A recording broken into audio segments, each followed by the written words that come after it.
앞서도 보셨습니다만 정부의 경제 정책이 여러 면에서 오락가락하는 것 같습니다. 특히 부동산 정책을 둘러싸고 혼선이 가중되자 총리가 나서서 좀 더 신중했으면 좋겠다는 질책을 하기도 했다고 하는데 윤태윤 기자와 함께 이 문제를 좀 따져보겠습니다. 자, 윤 기자, 부동산 정책이 최근 들어서 특히 번복된 사례가 여러 가지가 있죠? 그렇습니다. 굵직한 것만 따져봐도 67가지는 됩니다. 자, 대표적인 사례가 최근에 임대주택자 세제 혜택 논란인데요. 자, 8개월 전에는 세제 혜택을 준다면서 열심히 이 임대사업자 등록을 하라고 하더니 김현미 국토부 장관이 갑자기 세제 혜택을 줄이겠다고 하면서 혼란을 일으켰습니다.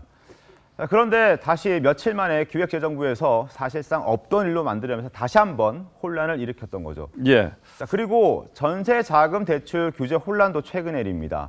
자, 실수요자의 전세자금 대출길마저 막아버린다는 비판들이 나오자 이틀 만에 백지화를 선언했습니다. 또한 그린벨트 규제와 여의도 용산 개발, 그리고 재건축 시한 연장 등도 비슷한 사례로 여기에 속합니다. 자, 그런데 현재 진행형으로 특히 이제 종합부동산세 강화 같은 건 정부 여당 내에서도 여러 가지 중구난방적인 의견들이 나오고 있어서 이것도 혼란을 부추기고 있는 것 같아요. 네, 그렇습니다. 먼저 김동연 부총리입니다. 지난 7월에 시장에 미치는 영향 등을 고려해서 부동산 보유세를 점진적으로 개편하겠다고 말했습니다. 그런데 불과 한 달 뒤인 지난달에 이해찬 대표가 3주택 이상이거나 초고가 주택에 대해서는 종부세를 강화해야 한다고 강경 모드로 바뀌었습니다.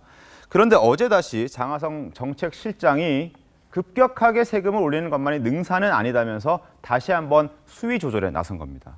예, 그런데 어제는 여당 국회의원이 LH공사의 택지개발 자료를 또 공개해서 이건 투기를 부추긴 거 아니냐 이런 얘기도 있어요. 네, 그렇습니다. 과천의 7천 가구 등 경기도 일원의 총 4만 가구 규모의 미니 신도시를 만들겠다는 내용이었는데요. 자, LH공사가 택지를 개발하는 회사다 보니까 거기에 자료를 사용하는 것은 맞습니다. 그런데 요즘처럼 이 과열 시장에서는 사실 통일되고 또 정돈된 정책을 내는 게 중요한데 정부 내부의 조율조차 끝나기도 전에 국회의원이 중요 개발 정보를 공개한 건 상당히 문제가 있어 보입니다. 자, 그래서 이 자료를 공개한 민주당 신창현 의원은 오늘 책임을 지고 국회 국토위원직에서 사임을 했습니다.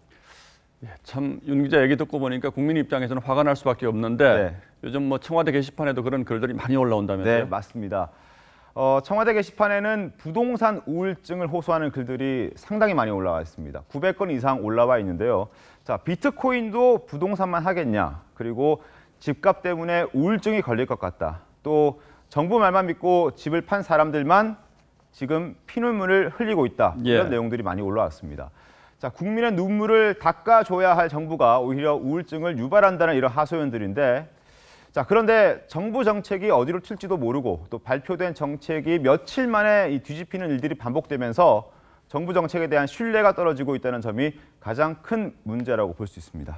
자, 이런 혼란을 보다 못해 오늘 총리가 직접 또 입단속에 나섰다면서요? 그렇습니다. 오늘 이낙연 총리가 입단속에 나섰는데요. 집값처럼 예민한 사안에 대해서는 정부 여당이 조금 더 신중했으면 한다면서 통일된 의견을 말하도록 모두 유념해달라고 말했습니다. 자, 정부는 이르면 이번 주 안에 종합부동산 대책을 발표할 예정입니다. 예, 그러니까 총리도 혼선이 컸다는 걸 인정한 셈이군요. 그렇습니다. 예, 기대해 보겠습니다. 윤태윤 기자 잘 들었습니다.